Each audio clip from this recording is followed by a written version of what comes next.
1962, 20 de febrero. Después de 3 años de entrenamiento, John Glenn se convirtió en el tercer astronauta estadounidense en ir al espacio y en el primero en orbitar la Tierra.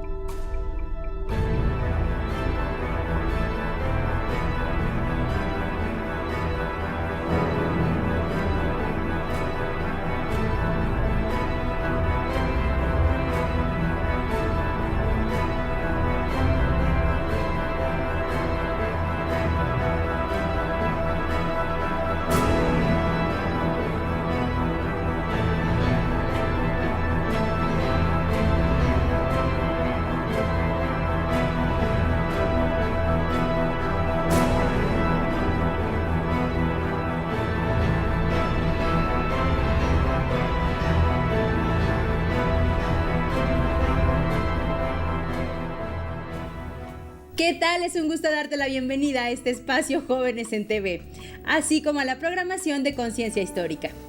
Qué increíble sería poder viajar al espacio y poder dar unas vueltas alrededor de la Tierra, ¿no crees? ¿Sabías que esta gran hazaña espacial fue posible gracias al trabajo de muchas personas, incluyendo a mujeres que rompieron estereotipos en aquella época y que no fueron totalmente reconocidas? Y que de la misma manera, en diferentes áreas del conocimiento, el trabajo de muchas otras mujeres ha dado paso a importantes trabajos científicos bajo el velo de la invisibilidad. ¿Puedes creerlo? Es verdad. Y esto ha ocurrido a lo largo de la historia de la humanidad. Por ello, en el programa de hoy queremos invitarte a conocer 3 mujeres afroamericanas que desarrollaron una importante labor en la NASA, así como a mujeres mexicanas que han contribuido al desarrollo de conocimiento científico. Por eso no te muevas del lugar porque ya comenzamos. El pasado no ha pasado. ¡Conéctate! Dorothy Vaughan nació el 20 de septiembre de 1910 en Kansas City, Missouri, y en 1929 se graduó como matemática en la Universidad de Wilberforce, Ohio. Obtuvo tan buenas calificaciones que sus maestros la animaron a estudiar un posgrado en la Universidad de Howard.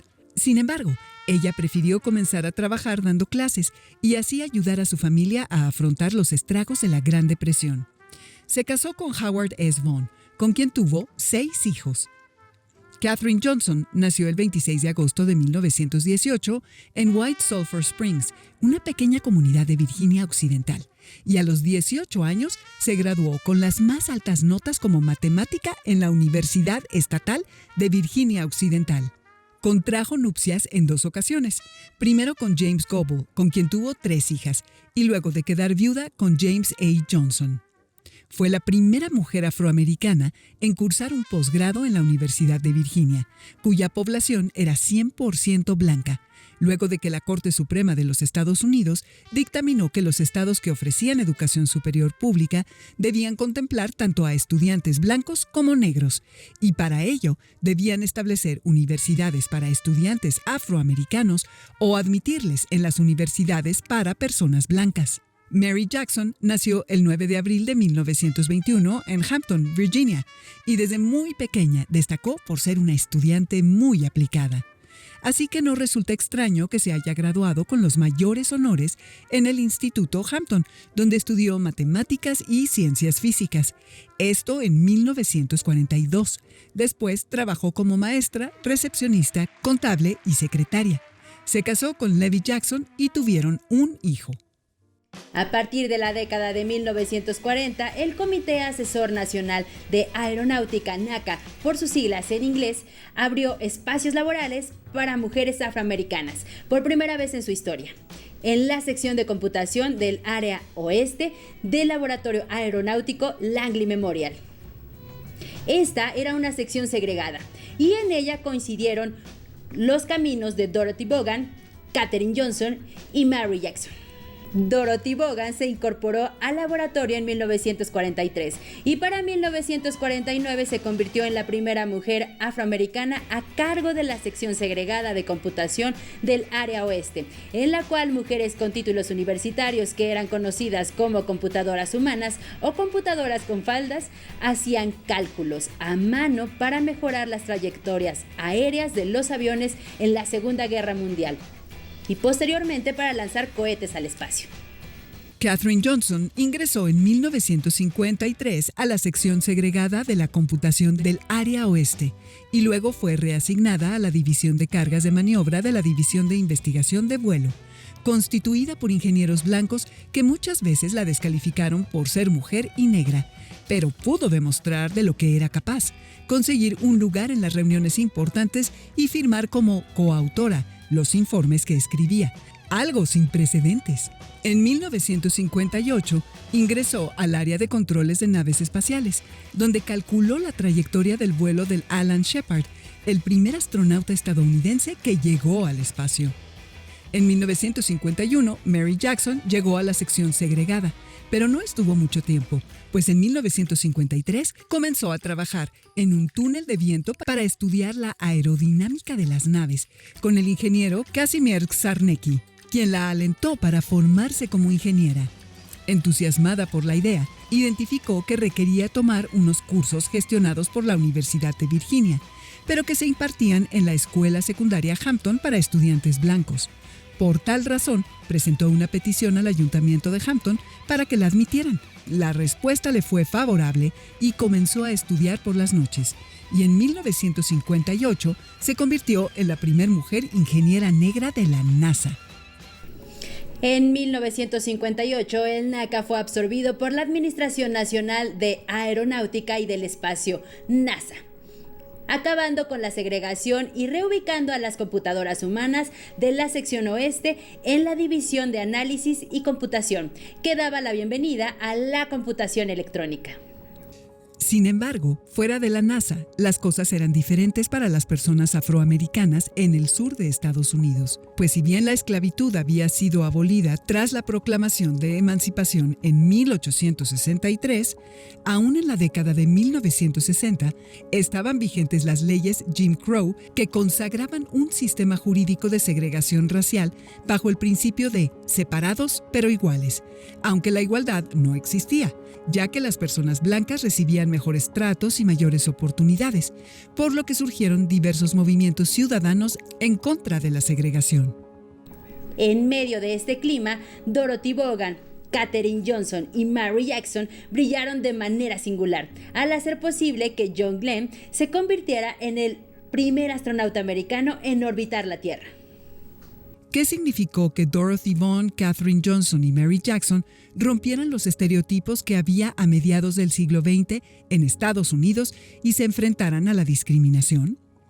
Solo quiero que tomen en cuenta que en este momento todos tenemos acceso a la educación. Tal vez, probablemente algunos tienen que moverse de sus comunidades, pero casi todos tenemos acceso a la educación. Y hace muchos años, aproximadamente casi 80 años, en Estados Unidos había una comunidad que no tenía acceso ni a votar, ni a la educación, ni a muchos derechos que tenemos actualmente. Estas tres mujeres rompieron todos estos estereotipos. Juntas y junto con otras personas, principalmente mujeres, se enfrentaron a desafíos, forjaron alianzas y usaron su intelecto principalmente para cambiar su vida y para cambiar la vida de otras personas. Contribuyeron en la parte de ciencia y tecnología de su país. En ese momento se llevaba a cabo la Guerra Fría. Era una guerra tal vez no con armas y con bombas, sino con el intelecto, para demostrar quién era el mejor, quién podía llegar a la luna. Esa era la misión final. Estas mujeres tienen una historia de esperanza. ¿Por qué? De esperanza de que cada uno de nosotros tenemos los mismos derechos, tenemos las mismas oportunidades y que nuestro talento y nuestra inteligencia puede contribuir al mundo y al desarrollo tecnológico. ¿Cuáles fueron las contribuciones de Dorothy Vaughan, Katherine Johnson y Mary Jackson en el primer vuelo orbital norteamericano, pilotado por John Glenn? Aquí cada una tiene contribuciones distintas, pero lo padre de todo esto es que ellas estaban unidas y se apoyaban. Recuerden, en ese entonces, y bueno, y actualmente, hay muchas mujeres en el área de ciencia y tecnología, y a veces no conocemos sus historias y sus contribuciones hasta que no las divulgan o sale una noticia donde ellas ganan un premio. Ellas quedaron o estaban guardadas casi sus historias y sus contribuciones en un closet, en un baúl. Nadie conocía muchísimas historias de estas mujeres que ayudaron al primer vuelo espacial, o al primer vuelo, mejor dicho, a la primera caminata espacial. Dorothy Vaughan, ella fue matemática. Ella estudió matemáticas, obviamente, en Estados Unidos. Terminó su licenciatura, empezó a dar clases de secundaria. Esa etapa de profesora no le duró mucho porque justo el gobierno de Estados Unidos lanzó una convocatoria para reclutar personas especializadas para trabajar en ese momento lo que ahora es la NASA.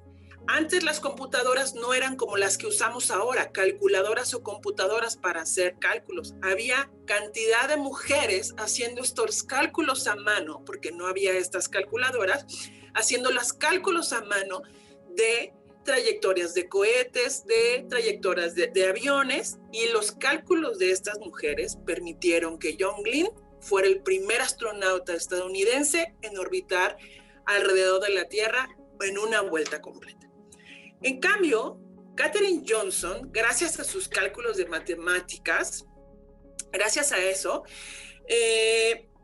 este astronauta pudo realizar la primera vuelta alrededor de la Tierra, pero también pudo llegar el hombre a la Luna. Quiero decirles que su labor fue calcular las trayectorias de las naves, ¿sí?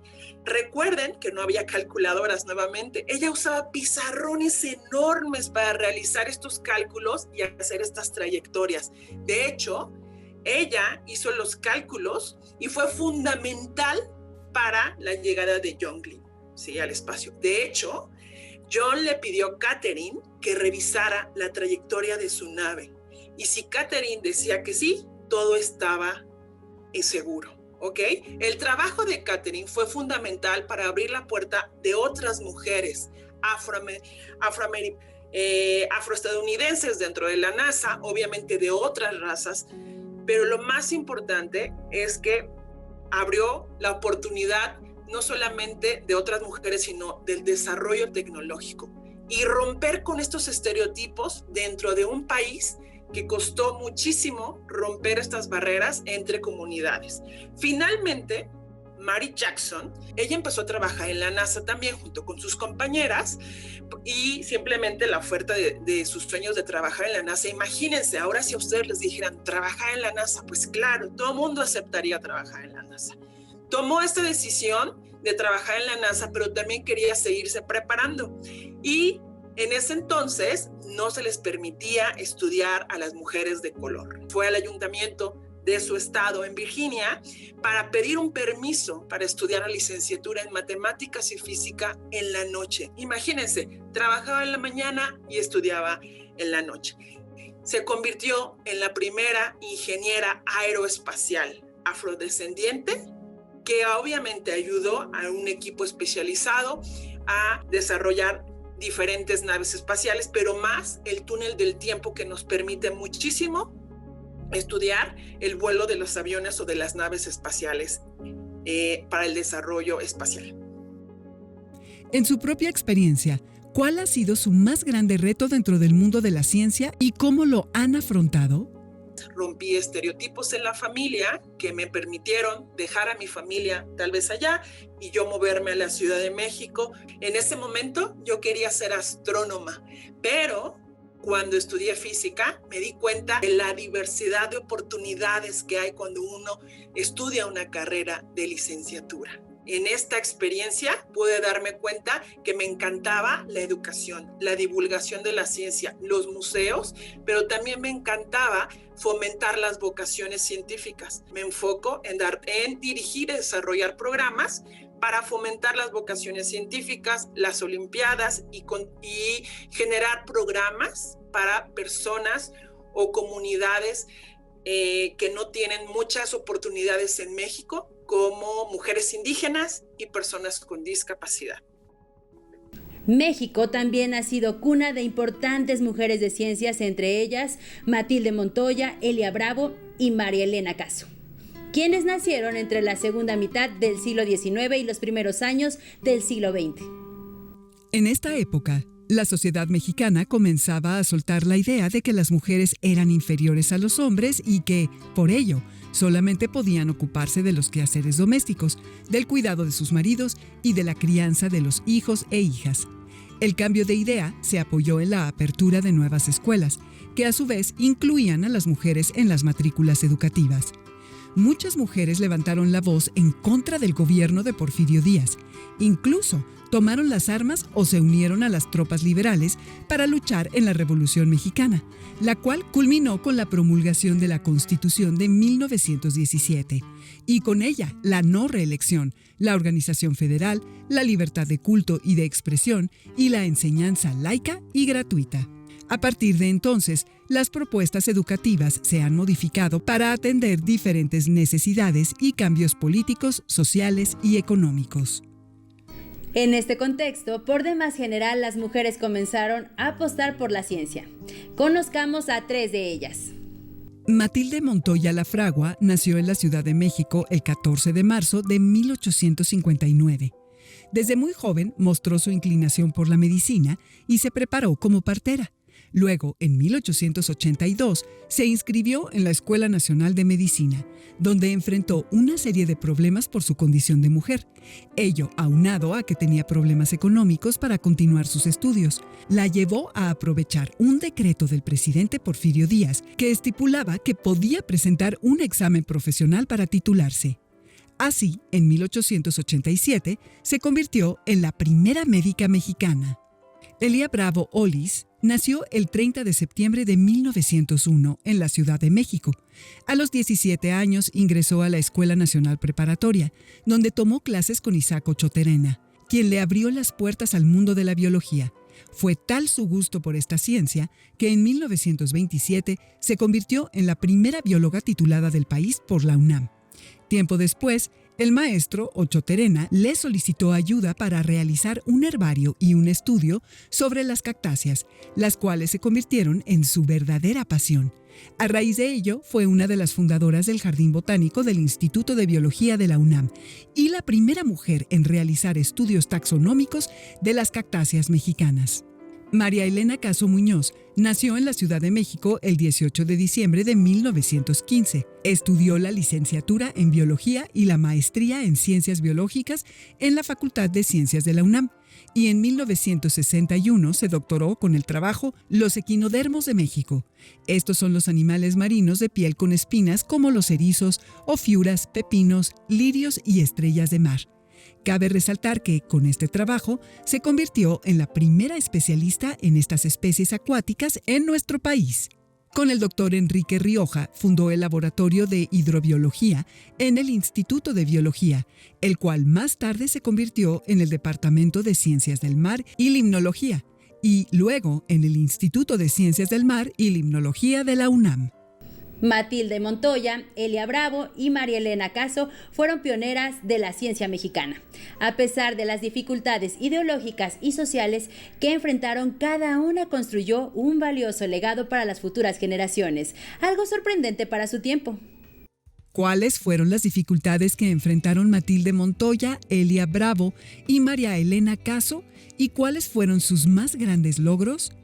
Creo que todas tuvieron una oportunidad única, pero también tuvieron la fortuna de venir de contextos muy favorecedores, ¿no? Es decir, de familias que impulsaron a que esto sucediera, incluso, ¿no? En el caso de la doctora Caso, de tener estas oportunidades para convivir con grandes mentes, ¿no? En ese momento, y poder entonces posicionarse y tener esta seguridad para ser una mujer dentro de la ciencia. Y que sin duda algo de lo que hicieron y de sus grandes aportaciones, además en el campo científico, fue ser un referente para muchas otras mujeres que desarrollaron en estas áreas. ¿Cuál es el panorama actual de la actividad científica de las mujeres en México? Creo que como nunca se ha abierto esta mirada a decir, hacen falta tener una perspectiva, ¿no? En donde las mujeres y las niñas se vean dentro de la ciencia, y eso está sin duda teniendo resultados. Cada vez hay más programas que además nos aliamos para que esto llegue a la mayor cantidad de niñas, no es una cuestión de capacidad, es muchas veces una cuestión de oportunidad, de poderte ver en ese espacio, de saber que vas a poder ser una mujer plena, con una familia, con una vida laboral, ¿no? Que cumpla tus expectativas y que vas a poder ser una persona, ¿no? Más allá de si eres madre o si eres científica, que vas a poder ser una persona que pueda ser feliz en este ámbito, ¿no? Sin embargo, todavía hay muchos retos, ¿no? Todavía, pues muchas de las áreas científicas están mucho más ocupadas por hombres. Todavía hay cuestiones específicas, sobre todo en ingenierías o en algunas ingenierías en particular, donde no es tan claro que sea tan viable la oportunidad de desarrollarse para las mujeres, ¿no? Entonces, y no es solo en el ámbito académico, creo que también hay que hablar de la cuestión laboral, o sea, cómo esto funciona cuando ya están en la vida laboral y qué obstáculos van enfrentando, ¿no? O sea, las expectativas que se tienen sobre ellas, ¿no? Las mismas expectativas y las percepciones que ellas van teniendo. Creo que todavía hay mucho que hacer, pero creo que el avance, sobre todo en las últimas décadas, es muy importante. ¿Por qué es importante que las mujeres continúen incursionando en la ciencia? Yo creo que es fundamental, como sería fundamental decir que haya personas, ¿no? Hombres o mujeres en la ciencia, porque es importante tener científicos, porque nos permite ir cuestionándonos nuestro alrededor para vivir mejor, para tener mejores sociedades, ¿no? No solo en el ámbito quizás medioambiental o más en cuestiones de tecnología o ingeniería. También esto, cómo lo llevamos a cuestiones sociales de combate a la pobreza, de pensar en una seguridad alimentaria a través de una mirada científica.